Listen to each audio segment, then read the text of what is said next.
जय श्री कृष्ण। श्रीमद्भागवत महापुराण प्रथम खंड चतुर्थ स्कंद 27वां अध्याय। पुरंजनपुरी पर चंडबेग की चढ़ाई तथा काल कन्या का चरित्र। श्री नारद जी कहते हैं, महाराज, इस प्रकार वह सुंदरी अनेकों नखरों से पुरंजन को पूरी तरह अपने बस में कर उसे आनंदित करती हुई विहार करने लगी। उसने अच्छी तरह स्नान कर अनेक प्रकार के मांगलिक श्रृंगार किए तथा भोजन आदि से तृप्त होकर वह राजा के पास आई। राजा ने उस मनोहर मुख वाली राजमहिषी का सादर अभिनंदन किया। पुरंजनी ने राजा का आलिंगन किया और राजा ने उसे गले से लगा लिया।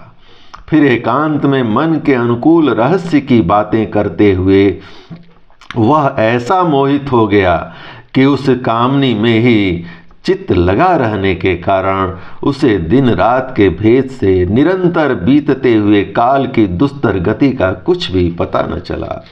मद से छका हुआ मनस्वी पुरंजन अपनी प्रिया की भुजा पर सिर रखे महामूल्य सैया पर पड़ा रहता। उसे तो वह रमणी ही जीवन का परम फल जान पड़ती थी। अज्ञान से आवृत हो जाने के कारण उसे आत्मा अथवा परमात्मा का कोई ज्ञान न रहा। राजन, इस प्रकार कामातुर चित्त से उसके साथ विहार करते करते राजा पुरंजन की जवानी आधे क्षण के समान बीत गई। प्रजापते, उस पुरंजनी से राजा पुरंजन के 1100 पुत्र और 110 कन्याएं हुईं, जो सभी माता पिता का सुयश बढ़ाने वाली और सुशीलता उदारता आदि गुणों से संपन्न थीं। ये पुरंजनी नाम से विख्यात हुईं। इतने में ही उस सम्राट की लंबी आयु का आधा भाग भी निकल गया। फिर पंचाल राज पुरंजन ने पितृवंश की वृद्धि करने वाले पुत्रों का वधुओं के साथ और कन्याओं का उनके योग्य वरों के साथ विवाह कर दिया।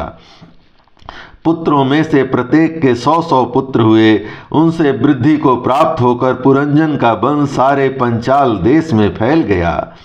इन पुत्र पौत्र गृह कोष सेवक और मंत्री आदि में दृढ़ ममता हो जाने से वह इन विषयों में ही बंध गया। फिर तुम्हारी तरह उसने भी अनेक प्रकार के भोगों की कामना से यज्ञ की दीक्षा ले तरह तरह के पंस पशु हिंसा में घोर यज्ञों से देवता पितर और भूतपतियों की आराधना की।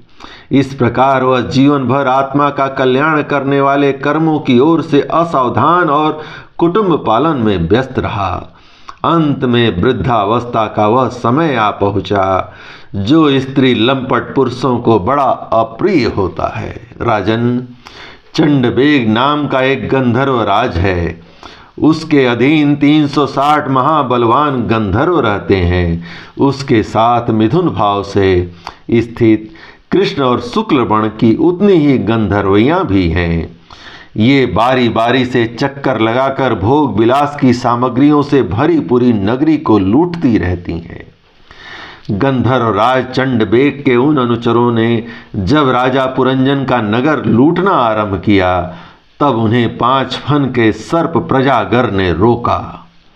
वह पुरंजनपुरी की चौकसी करने वाला महाबलवान सर्प 100 वर्षों तक अकेला ही उन 720 गंधर्व गंधर्वियों से युद्ध करता रह गया। बहुत से वीरों के साथ अकेले ही युद्ध करने के कारण अपने एकमात्र संबंधी प्रजाकर को बलहीन होता हुआ देख राजा पुरंजन को अपने राष्ट्र और नगर में रहने वाले अन्य बांधों सहित बड़ी चिंता हुई। वह इतने दिनों तक पांचाल देश के उस नगर में अपने दूतों द्वारा लाए हुए कर को लेकर विषय भोगों में मस्त रहता था। स्त्री के वशीभूत रहने के कारण इस असंभावी भय का उसे पता ही न चल सका। भैरसमन इन्हीं दिनों काल की एक कन्या वर की खोज में त्रिलोकी में भटकती फिर रही थी। फिर भी उसे किसी ने स्वीकार नहीं किया। वह काल एक कन्या जरा बड़ी भाग्यहीना थी, इसलिए लोग उसे दुर्भगा कहते थे।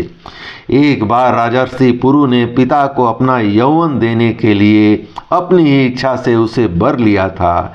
इससे प्रसन्न होकर उसने उन्हें राज्य प्राप्ति का वर दिया था। एक दिन मैं ब्रह्मलोक से पृथ्वी पर आया तो वह घूमती घूमती मुझे भी मिल गई। तब मुझे नौष्ठिक ब्रह्मचारी जानकर भी कामातुरा होने के कारण उसने वरना चाहा। मैंने उसकी प्रार्थना स्वीकार नहीं की। इस पर वह अत्यंत कुपित होकर मुझे दुस्सह शाप दे बैठी। उसने कहा, तुमने मेरी प्रार्थना स्वीकार नहीं की, अतः तुम एक स्थान पर अधिक देर तक ठहर नहीं सकोगे। तब मेरी ओर से निराश होकर उस कन्या ने मेरी सम्मति से यवनराज भय के पास जाकर उसका पति रूप से वरण किया और कहा, वीरवर, आप यौनों में श्रेष्ठ हैं। मैं आपसे प्रेम करती हूँ और आपको पति बनाना चाहती हूँ। आपके प्रति किया हुआ जीवों का संकल्प कभी विफल नहीं होता। जो मनुष्य लोक अथवा शास्त्र की दृष्टि से देने योग्य वस्तु का दान नहीं करता और जो शास्त्र दृष्टि से अधिकारी होकर भी ऐसा दान नहीं लेता, वे दोनों ही दुराग्रही और मूढ़ हैं, अतएव शोचनीय हैं। भद्र, इस समय मैं आपकी सेवा में उपस्थित हुई हूँ। आप मुझे स्वीकार करके अनुग्रहित कीजिए। पुरुष का सबसे बड़ा धर्म दीनों पर दया करना ही है। बाल कन्या की बात सुनकर यवनराज ने विधाता का एक गुप्त कार्य कराने की इच्छा से मुस्कुराते हुए उससे कहा, मैंने योग दृष्टि से देखकर तेरे लिए एक पति निश्चय किया है। तू सबका अनिष्ट करने वाली है, इसलिए किसी को भी अच्छी नहीं लगती और इसी से लोग तुझे स्वीकार नहीं करते। अतः इस कर्म जनित लोक को तू अलक्षित होकर बलात् भोग। तू मेरी सेना लेकर जा। इसकी सहायता से तू सारी प्रजा का नाश करने में समर्थ होगी। कोई भी तेरा सामना नहीं कर सकेगा। यह प्रज्वार नाम का मेरा भाई है, तू मेरी बहन बन जा। तुम दोनों के साथ मैं अव्यक्त गति से भयंकर सेना लेकर सारे लोकों में विचरूंगा। जय श्री कृष्ण। इस प्रकार भगवान श्री कृष्ण की महान कृपा से श्रीमद् भागवत महापुराण प्रथम खंड चतुर्थ स्कंद का 27वां अध्याय संपूर्ण हुआ। जय श्री कृष्ण।